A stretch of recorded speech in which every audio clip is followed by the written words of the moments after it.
Uh, we all know this is the week for Mental Health Awareness Week, and I am the sole primary caregiver to my very close relative, an octogenarian. Well, it all started around 50 to 60 years back, that is 5 to 6 decades back, when she was uh, detected with anxiety neurosis, which further led to MDD or manic depressive disorder, bipolar disorder. Further complications happened and it led to strong delusions, very, very strong delusions. Schizophrenia, yes, persecution mania, and now at the fourth stage of geriatric dementia. A very, very complicated case. She has been in denial, so it did not help matters at all. But, dear friends, she has been a very sincere and senior educationist who retired 2 decades back.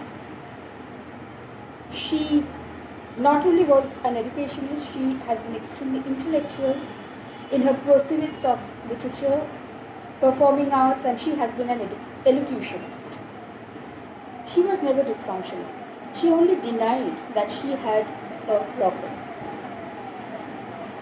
As a primary caregiver, I could initiate her treatment from 2017, much later, and that too without her knowledge. What I did was to take into confidence a senior geriatrician and her psychiatrist, and I have been the proxy to the psychiatrist every 2 months.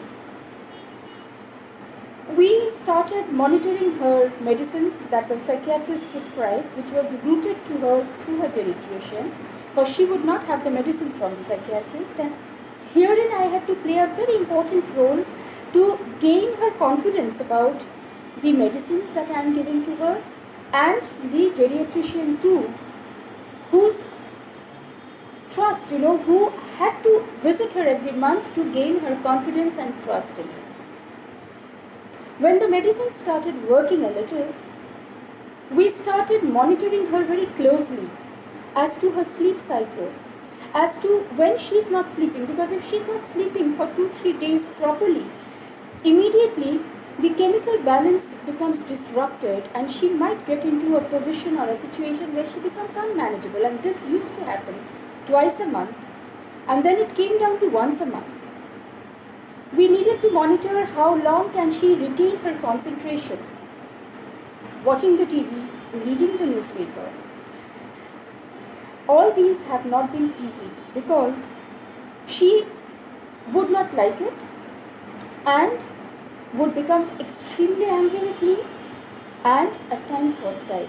But that doesn't mean that as a primary caregiver, I become judgmental about it and see her that, oh, this is the person who is doing it. Never. It is the patient who is doing it. This person and patient thing overlaps, dear friends, and it is here that the primary caregiver has to sit with the doctor for hours to understand the disease and the patient.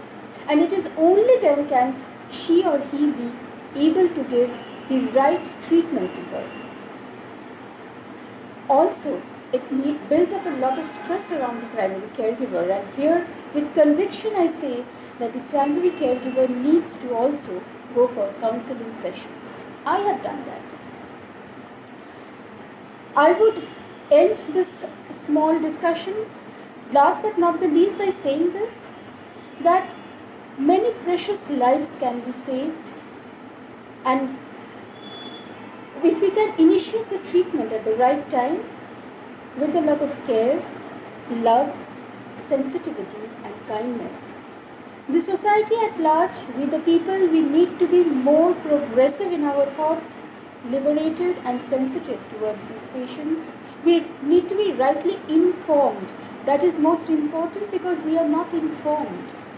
And let us not brush everything under the carpet. Let us face it and let us treat these patients with kindness and love and have a proper treatment done so that they can have a life of dignity.